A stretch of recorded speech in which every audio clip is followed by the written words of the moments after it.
Para arreglar una cosa acá. Ya, ahora sí. Como les decía entonces, estos son los mapas distintos que hay. Bueno, Carlos pregunta si se podría hacer tesis con mapas en estadística. Sí, toda la parte de la geoestadística es muy, muy amplia porque ahí hay modelos econométricos con temas espaciales, hay correlaciones espaciales. En el fondo le estamos incorporando otro elemento más que es la ubicación espacial a la información. Entonces ahí hay muchas, muchas cosas que uno puede eh, hacer, ¿no? Depende un poco el enfoque y la información que necesite, ¿no? Así que sí, hay muchos temas ahí interesantes, ¿no? Yo, statistical, vamos a poner statistical, eh,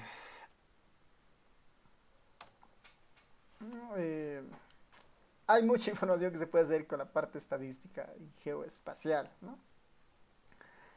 Basta con un poco explorar, digamos, algunos documentos, tal vez ver algunos temas que a uno le interese. Eh, Uno podría ver, por ejemplo, alguna vez leí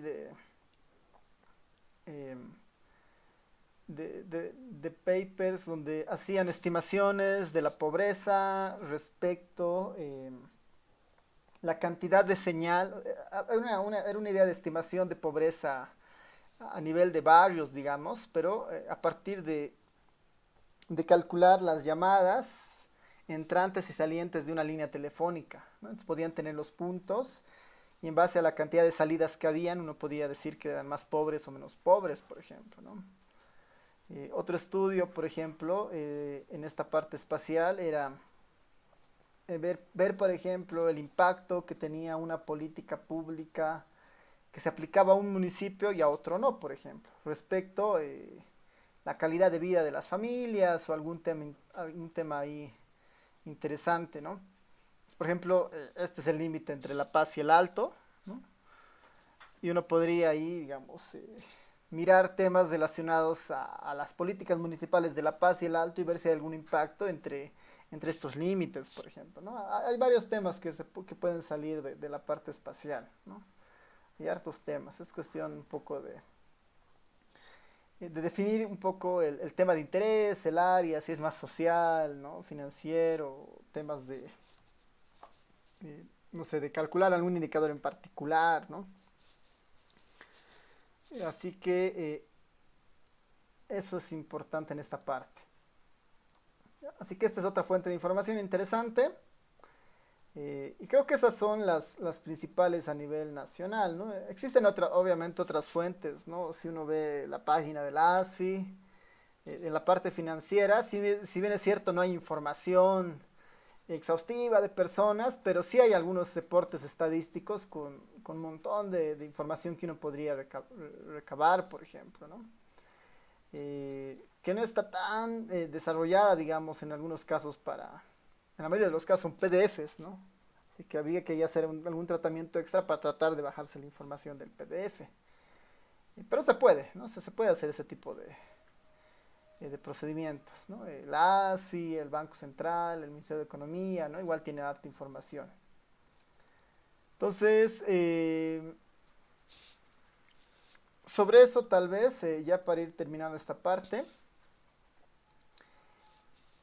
si bien es cierto, eso es lo que nosotros tenemos ahora, digamos, como información, no necesariamente debería limitarnos, ¿no? Pensando en que de aquí a hace un tiempo seguramente existirá más información de otro tipo, ¿no? Se va a manejar mucha información con otras características, entonces capaz que hacer algunos ejemplos o manejar otro tipo de bases de datos también es bueno.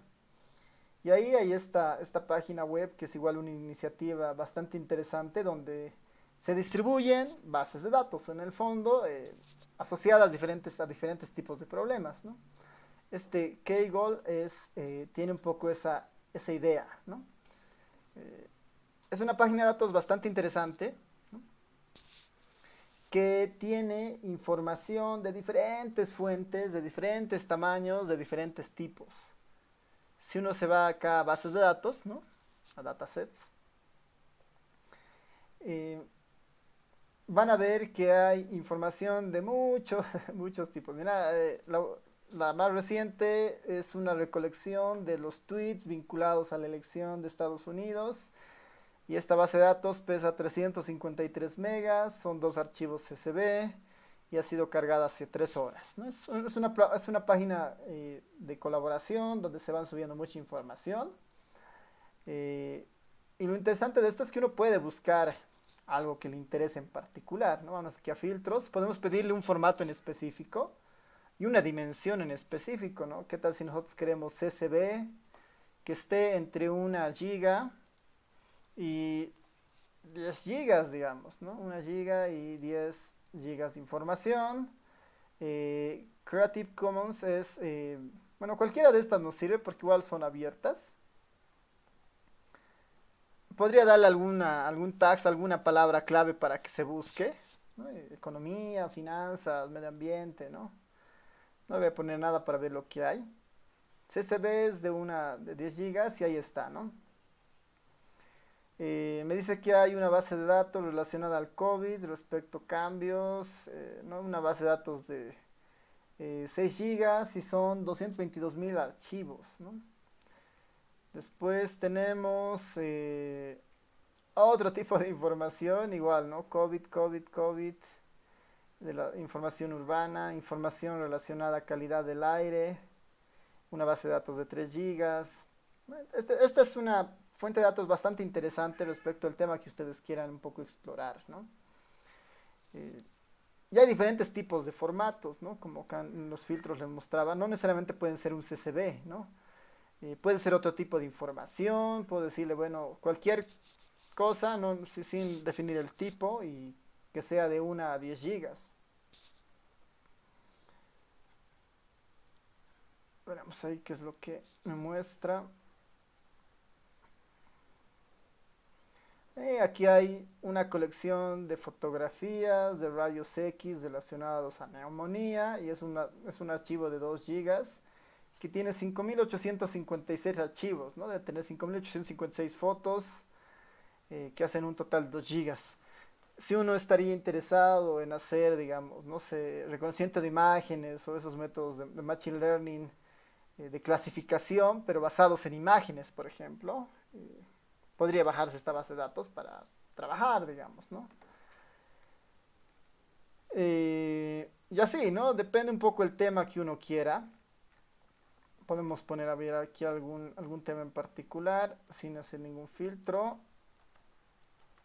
Puedo poner este PISA, que es un ejemplo interesante, que es los exámenes PISA son exámenes estandarizados que se hacen en diferentes partes del mundo, donde se prueban habilidades diferentes en los estudiantes de secundaria y sirve para un poco clasificar a los países respecto a temas de educación, ¿no? A la calidad de su educación. Eh, Podemos tratar de ordenarlo desde el más votado nuevo, respecto a su uso, no hay respecto al tamaño necesariamente, pero hay harta información. A ver, acá, ¿no? Notas de italianas, ¿no? Escritas a mano respecto, ¿no? Un examen de matemática debe ser, ¿no? Para ver qué información hay ahí. Pero igual, ¿no? Hay harta información, es cuestión de un poco de explorar, ¿no? Y hay de diferentes temas y uno podría utilizar esta página justamente para ir mirando esto, ¿no? Así que si no hay una base de datos de un tema que nos interese, pero que pensamos que de aquí a un tiempo va a ser tendencia o va a ser muy útil en nuestro contexto, podemos tratar de explorar bases que tiene Kaggle para estar preparados para el futuro, digamos, ¿no? Creemos que va a haber mayor movimiento en este sector, sería bueno estar preparado para el análisis de datos de ese tipo de bases de datos, ¿no? Entonces, entro a Kaggle, veo la base de datos, la descargo y empiezo a hacer algún tipo de análisis estadístico, ¿no? Es una buena fuente de datos, ¿no? Relacionado a esto. Así que, no sé si hasta ahí tienen alguna consulta, duda,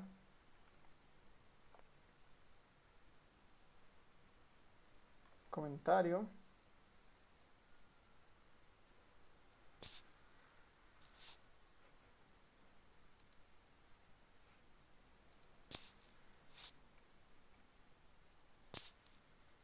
¿Todo bien?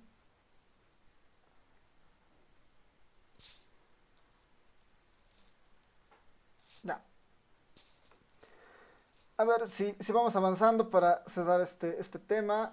Datos web y APIs, lo hemos discutido en el anterior capítulo, ¿no? Es una fuente de información que se puede acceder. Los APIs también es una puerta de entrada interesante. Uno podría detenerse todo un semestre solamente a trabajar con APIs y bases de datos de APIs y hacer análisis de datos de estas fuentes, ¿no? Lo importante es que conozcan que existen esas fuentes de información y que hay mecanismos para obtener información de esas fuentes. Así que ahí todo lo que hemos visto en el capítulo 2 está relacionado a fuentes de datos que se pueden encontrar ahí, ¿no? Otro concepto importante en esto del Big Data, ¿no? Antes de entrar a toda esta parte, es este concepto eh, este concepto de enlace. Le podemos llamar una especie de enlace de archivos o enlace de...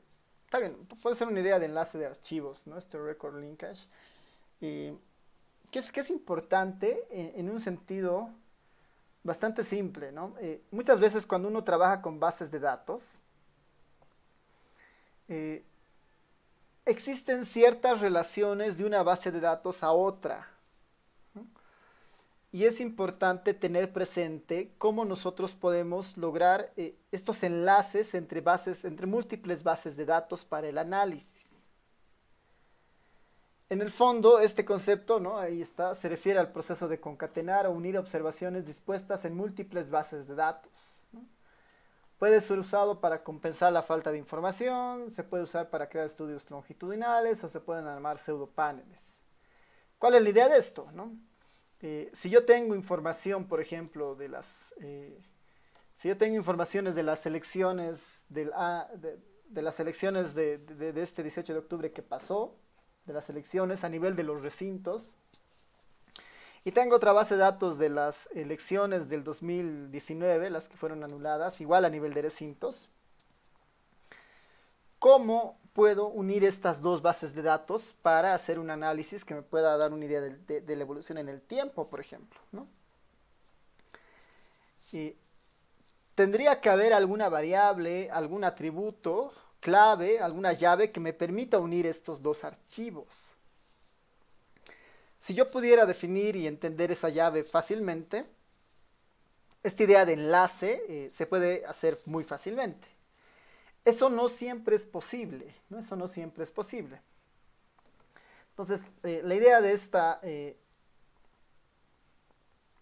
este punto básicamente es que si yo tengo múltiples fuentes de información, valdría la pena siempre tener alguna idea de ver cómo yo las puedo unir para después justamente hacer estos procesos de comparación, clasificar y un poco evaluar qué puedo unir y qué no puedo unir dentro de esta información.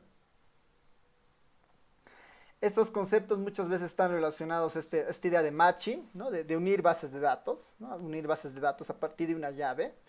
Que en base de datos han debido ver, ¿no? Es cuando tengo dos tablas y yo quiero unir la información de estas dos tablas, debería tener una llave para unir estas dos tablas, ¿no? Esto se refiere básicamente a tener esa llave, ¿no? Si no lo puedo hacer de una manera directa, no hacer un matching perfecto, un matching bueno, entonces debería buscar otros criterios para tratar de pegarlos de la mejor forma, ¿no?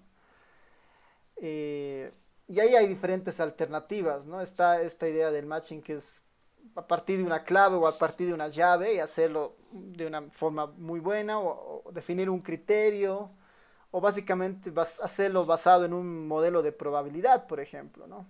Si uno tuviera la información de los recintos electorales de este año y el anterior y además tienen información geográfica, capaz que uno podría hacer un algoritmo y decir, bueno, voy a unir los recintos en base en base a su longitud, latitud, para que se peguen, digamos, ¿no?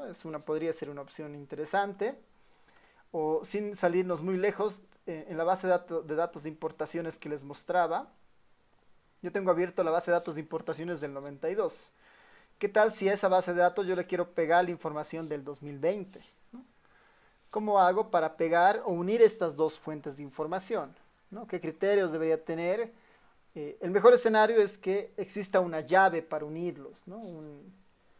Alguna especie de variable principal, ¿no? Y esa es un poco la idea, tratar de detectar esta. Si esta no existiera, buscar algún criterio para que el pegue sea lo más limpio posible, ¿no? Para que este match se haga de la mejor forma. En este caso de estas dos bases de datos, esta es la base de datos del 2020 y esta es la base de datos del 92, ¿no? A ver, vamos a ver si la puedo ver así, ¿no? Tengo estas dos bases de datos. ¿Cómo puedo pegarlas, no? Entonces, si uno ve el diccionario de datos de estas dos, de esta base de datos de importaciones del INE, van a ver que hay una variable que se repite en las dos, ¿no? Para empezar, este CIU que está acá, ¿no? CIU R3, podría ser una de esas llaves, por ejemplo, ¿no? Porque está presente en las dos bases de datos. Esta CIUR3, esta CIUR3, que es un código de clasificación de grandes actividades, No todas las otras industrias manufactureras tienen el mismo código. Si aquí busco esas mismas otras industrias manufactureras, capaz que tengan el mismo código. Podría unir estas dos bases de datos a partir de esto, ¿no? De una manera agregada. Si uno busca otra variable interesante, van a ver que existe esta variable nandina, ¿no? Y si veo en la otra base de datos, esa variable también está presente acá. Y esta variable nandina es un código único de estos productos. Entonces igual podríamos utilizarla como una llave para pegar estas dos bases de datos. El criterio de usar una u otra depende del nivel de agregación que nosotros vayamos a tener, ¿no? Y ese es el concepto de esta idea de los enlaces, digamos, ¿no? De tener clara la idea de que si trabajamos con múltiples bases de datos, tenemos que estar seguros de dónde están estos códigos y vamos a unir información de diferentes periodos de tiempo o de un mismo periodo de tiempo, pero de otras fuentes, ¿no? Estos conceptos de unir bases de datos en la mayoría de los softwares estadísticos está presente, ¿no? Hay una función que permite hacer eso, ¿no? Y eso seguramente lo vamos a ir viendo cuando retomemos la parte del ERE, pero es importante en esta parte tener noción de que es importante conocer el concepto de unir estas bases de datos cuando sean necesarias, ¿no? Que es este record linkage, ¿no? Y bueno, ya entrando a la parte de preservación, tenemos que estar, una vez que hemos entendido estos procesos de recolección de diferentes fuentes, nuestro siguiente paso es la idea de guardar la información, ¿no? Queremos guardar la información. Normalmente para guardar la información podemos tratar de buscar algún sistema que nos permita guardar esa información de alguna manera ordenada, ¿no? Normalmente estos sistemas son los que se llaman los sistemas de gestión de bases de datos, ¿no? Para ordenar nuestra información. Entonces, para guardar nuestra información pueden haber muchos criterios que uno puede utilizar. Acá, por ejemplo, ¿no? En esta pequeña tabla se muestra unas sugerencias, ¿no? Sugerencias respecto cómo nosotros deberíamos tratar de justamente preservar o guardar la información, ¿no? Según un poco la característica de nuestra base de datos, ¿no? Si nuestros datos son pequeños, nuestro análisis va a ser sencillo y además no esperamos repetir este análisis siempre, ¿no? Es algo muy momentáneo. Es suficiente guardarlo en archivos de texto, en hojas de cálculo o en alguna hoja un blog de notas, digamos, ¿no? En algún lenguaje, digamos, ¿no? Eh, un blog de notas es suficiente para este tipo de información, nos dice, ¿no? Como sugerencia, ¿no? Ahora, si nuestros datos son un poco más grandes, ¿no? Es relativamente más grandes, y para nuestro análisis necesitamos hacer, digamos, algunos procesos estadísticos más complejos, tal vez la mejor forma de almacenar estos datos sean en paquetes estadísticos, ¿no? En paquetes estadísticos podemos guardarlo en el SPSS, en el STAT, en el ERE, digamos, ¿no? Que tienen sus propios formatos para guardar información. Si los tamaños son modestos, modestos para nosotros significa que nuestra computadora todavía puede manejarlo sin problema, ¿no? Ahora, si nuestros datos son grandes, ¿no? Ya son un poco más grandes y además están estructurados, ¿no? Están estructurados. Y bueno, nosotros esperamos hacer un análisis cada cierto tiempo, digamos, tenemos un sistema de monitoreo ahí pensados en esa base de datos y queremos también compartir esa información a otros usuarios, a otras personas para que igual revisen nuestro análisis, nuestro procesamiento. Podríamos guardarlo en bases de datos relacionales, ¿no? En bases de datos relacionales. Hasta ahí todavía los paquetes estadísticos pueden funcionar bien, digamos, pero tal vez el mejor enfoque sería guardarlo en una base de datos relacional, ¿no? Como han aprendido en la materia de base de datos. Y el otro escenario, digamos, que es cuando los datos no tienen alguna estructura, ¿no? Y además son muy grandes, podríamos utilizar bases de datos que no son necesariamente estructuradas, ¿no? Y ahí hay opciones que están fuera un poco de este esquema de las bases de datos relacionales, ¿no? Como alternativas al SQL, que sería en el otro extremo, digamos, ¿no? Normalmente los datos no estructurados podríamos pensar que son documentos, fotos, audios, ¿no? Diferentes tipos de información que podríamos ahí tener, ¿no? Entonces, el primer concepto con esto es el formato en el que guardamos la información, ¿no? Eh, un segundo enfoque con esto podría estar fácilmente vinculado con cómo guardamos esta información, ¿no? Ya si fuera muy grande la información, capaz que ahí podemos nosotros alquilar el servicio de la nube de alguna plataforma existente, que normalmente está orientadas, la mayor parte de los casos, a bases de datos relacionales y guardar la información también ahí, por ejemplo, ¿no? Podría ser un enfoque. O si tenemos un servidor disponible, podríamos igual guardarlo ahí con algún tipo de orden, ¿no?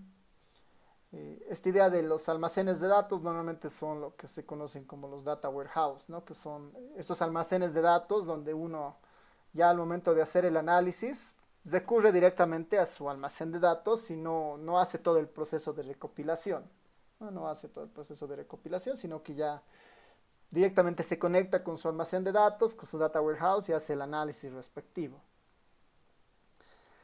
Nuevamente, hay muchos temas que cubrir en esta parte respecto qué es un sistema relacional, qué no es una base de datos relacional que guarda ese tipo de estructuras, qué alternativas en paquetes estadísticos hay, ¿no? El SAS, el STAT, el RSPCS y todos estos, ¿no? ¿Cuál es mejor? ¿Qué ventajas tienen? ¿No? Que normalmente se pueden discutir, digamos, en otras materias continuadas que están más enfocadas en esta idea de recopilar la información, ¿no? Esta es una tablita bastante sencilla que nos ayuda un poco a pensar en esta preservación de los datos, ¿no? Y pensando que ya hemos recopilado, pensando que hemos almacenado nuestra información en algún lugar, lo que nos queda es entrar al proceso del procesamiento como tal o al manejo de la base de datos. Y eso en este punto lo estamos llamando esta idea de programación o programando con Big Data, ¿no? Programando con Big Data, en la idea principal de que tenemos bases de datos grandes, ¿no? Bases de datos que la memoria del equipo, la memoria RAM no necesariamente puede trabajar, ¿no? Entonces ahí entra un poco la idea que está detrás del Big Data y cómo cómo este enfoque, digamos, de programación para el Big Data trata de saltarse este problema de la RAM sin salirnos del equipo aún, ¿no? Sin salirnos de las capacidades de nuestros equipos.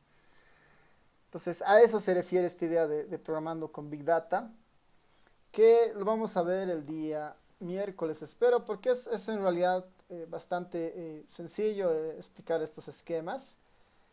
Y bueno, después nos entramos a esto del análisis y modelado, que es la siguiente fase, que en realidad es una lectura bastante más corta.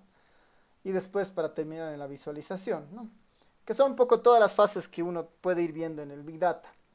Tal vez de esto lo más nuevo va a ser justamente esta idea del programando con Big Data, porque tenemos que introducir justamente estos frameworks que se llaman el Spark o el Hadoop, que hacen posible esta idea de manejar una base de datos grande en nuestra computadora, teniendo problemas en nuestra computadora de manejar ese tamaño de información, ¿no? Entonces, vamos un poco a discutir eso la siguiente clase. Y bueno, no sé si hasta acá tienen alguna consulta.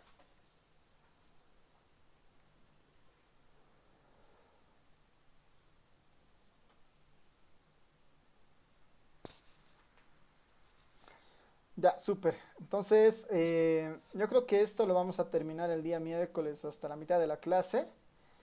Y ya a partir de eso podemos entrar al siguiente punto, ¿no?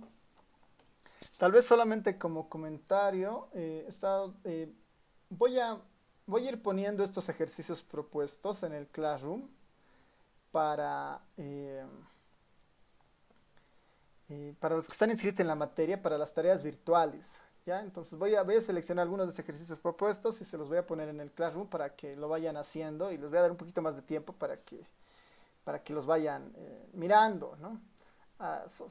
En este capítulo principalmente son más ejercicios teóricos, búsquedas, en algunos casos algo del ERE, pero más que todo es más teórico, ¿no? Explorar qué son los métodos cuasi experimentales, buscar información respecto a los matriculados en educación regular y universidad por año y departamento de La Paz, donde habrá esa información, ¿no?